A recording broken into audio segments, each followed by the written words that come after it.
All right, what's going on, guys? Trev back again, here to bring you another video. This one's going to be doing another video from my backyard. It's a little bit rainy out today, a little bit dark, so I got the brightness turned up, and I pretty badly need to clean the siding on my house. I'm on the back deck right now. So in this one, we're going to be touching on a continued topic, discussing Jesus, continuing in the kind of like my Jesus series videos. And for this one I brought notes. We got notes, dude, so that's good. So in this one I'm going to give him my take on whether or not Jesus was a hoax. So this is one that's pretty popular. There's a lot of books that have been written about this, kind of the conspiracy of to create Jesus. This is one by Joseph Atwill.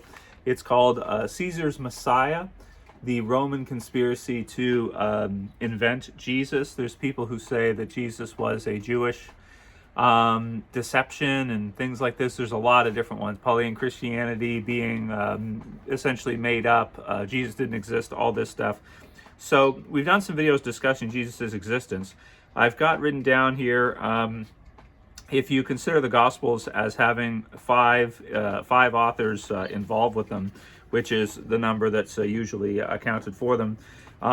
If we just count those as one, we'll just count those as one source. Even though it's like, you know, five different people who wrote them. But if you want to say that's some kind of conspiracy or whatever, that's fine. That's what this book sort of goes through right here with Caesar's Messiah. It claims that there's lots of books like this because they sell pretty well, and I don't think they're that difficult to put together. And you know, people like them, and conspiracy, right? Like conspiracy minded, and there are so many things that are conspiracies. For example, the other JC, who I bring up a lot, Julius Caesar, because he, you know, was the time during what would have been the generation just before Jesus with Julius Caesar. Julius Caesar was killed in a conspiracy, and it was a conspiracy, and it's still a conspiracy until this very day. We really don't know who called that on him, and it's not well noted. You know, we know we know the people who were involved with the assassination, but we don't know behind that who you know, organized it and you know, made it happen, unless it was just the people who used the knives themselves, which usually is probably likely not the case, or likely would have been backers behind that wanted him out of the way too. Typically people with lots of money, elites and stuff like that. You guys know how it goes, right? So I've read this book through a lot. There's a lot of others on the internet and that I've gone through. Sorry for the noise, my furnace and stuff. So yeah, so my take on this is basically no, he wasn't a hoax as far as the man himself is concerned. Like, did the man himself actually exist? Was he an actual person? Yeah, he was, and not just from biblical sources. We'll count that as one, but I've got you know, 11 other references here to him from that period. The Flavians, for example, who were just after Jesus' time, involved in the War of the Jews, as it's called, which was, the official historian was Josephus. Josephus wrote about Jesus himself, confirming his existence. He just didn't think he was divine. And most of the historians that you'll find referencing Jesus, they none of them say he didn't exist. They all agree he existed. But the discussion was whether or not he had any kind of abilities or anything like that. Some of them even did confirm that he did have some supernatural type capabilities, but they said it was sorcery, demonic possession, demon casting, things like this, that he was able to, you know, accomplish some of the things that he did. There's also the supernatural aspect, like the darkness that was seen during the Passover, and earthquake. Some people describe as eclipse type of stuff when during the Passover. So yeah, so here's some of the references we have that confirm for us that the historical existence of a man named Jesus of Nazareth, or Jesus Christ. Number one is Josephus, the official historian of the Flavian dynasty, that confirmed that Jesus existed and just didn't think he was divine in any way. But did write about him and wrote that, you know, about him and his followers, and confirmed that he was put to death by Pontius Pilate. The second is Pontius Pilate himself, who was a real person, who was the governor in Judea at the time, and isn't a made-up fictitious character, is in the historical record, has had lots of involvement, not just with Jesus, but with all kinds of other people. the idea that he could have been part of some kind of made-up thing where he was made up too is like, no, Pontius was the governor. It'd be like saying Obama or somebody was made up and was never president of the United States. He was the governor. He was involved in all kinds of things. There's so many, there's a career's worth of work from him that we can reference historically to prove that Pontius Pilate was the governor of Judea at the time. 3 is Tacitus, who referred to early Christians as mischievous. So mischief is the way he looked at it, and confirmed that Jesus was the founder of Christianity. Wrote about him too.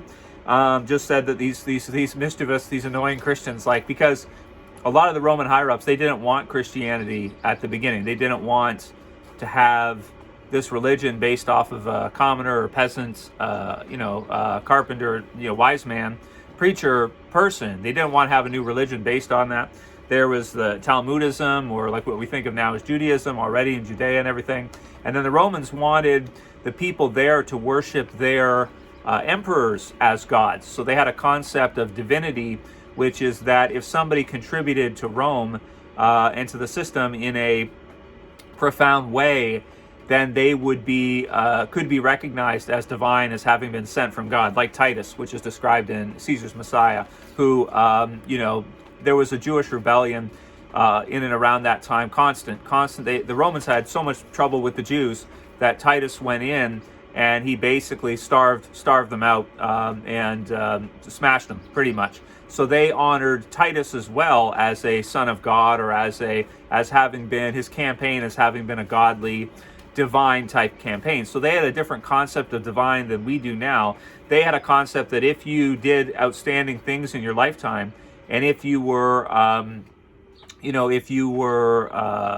contributed in that kind of a way, in such an extreme way, and you really served everybody well and were a great person, you could be recognized as being divine yourself, as having been sent from God. So a little bit different from the way we think of it now to back then.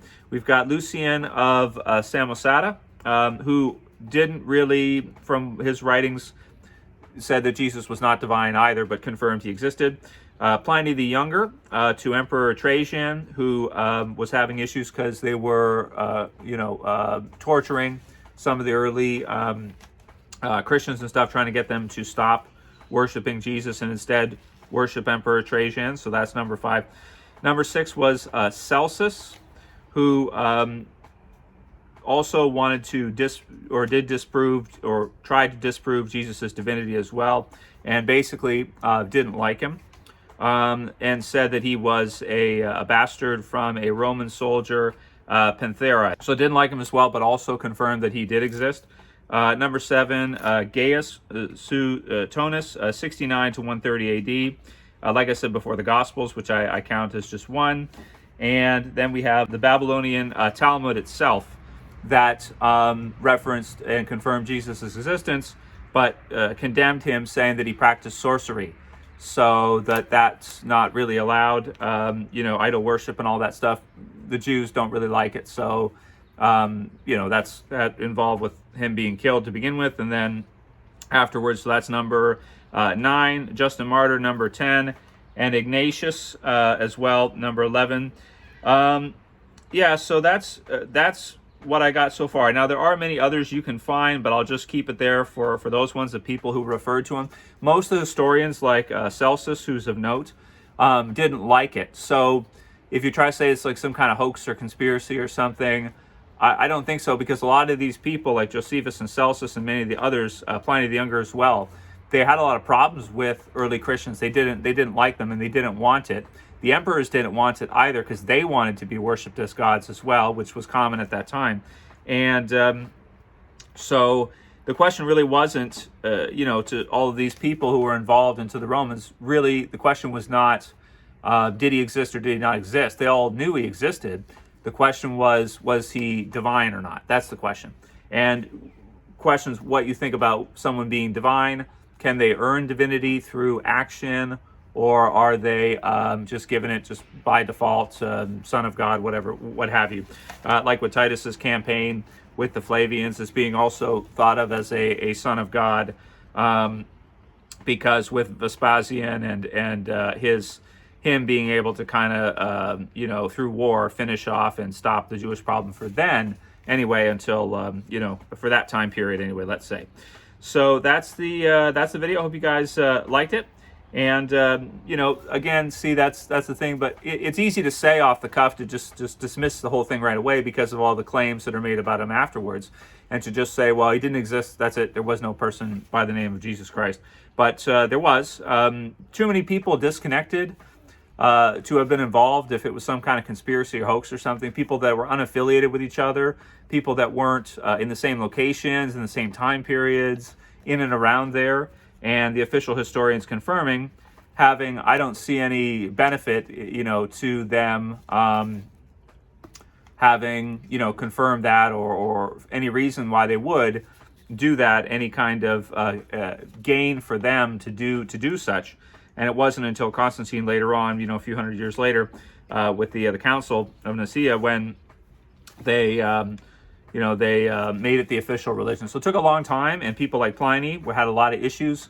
They had tortures and stuff where they were like, they would do these weird, try to get them to denounce Jesus as divine. A lot of Christians wouldn't, so they would do these crazy tortures like cutting people in half, and crucifixions, and torturers that would go out and dance around people and do brutal things to them, right?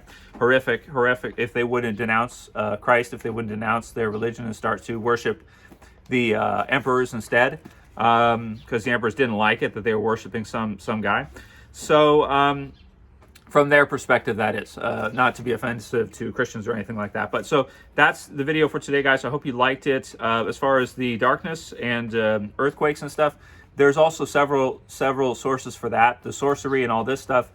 In other words, did he have any kind of abilities that regular people didn't possess or didn't have? Resurrection, all these different questions. That part's up to you, and not to offend anybody with Celsus's comments that he was likely born of an affair with a Roman soldier, which would have made Jesus a bastard.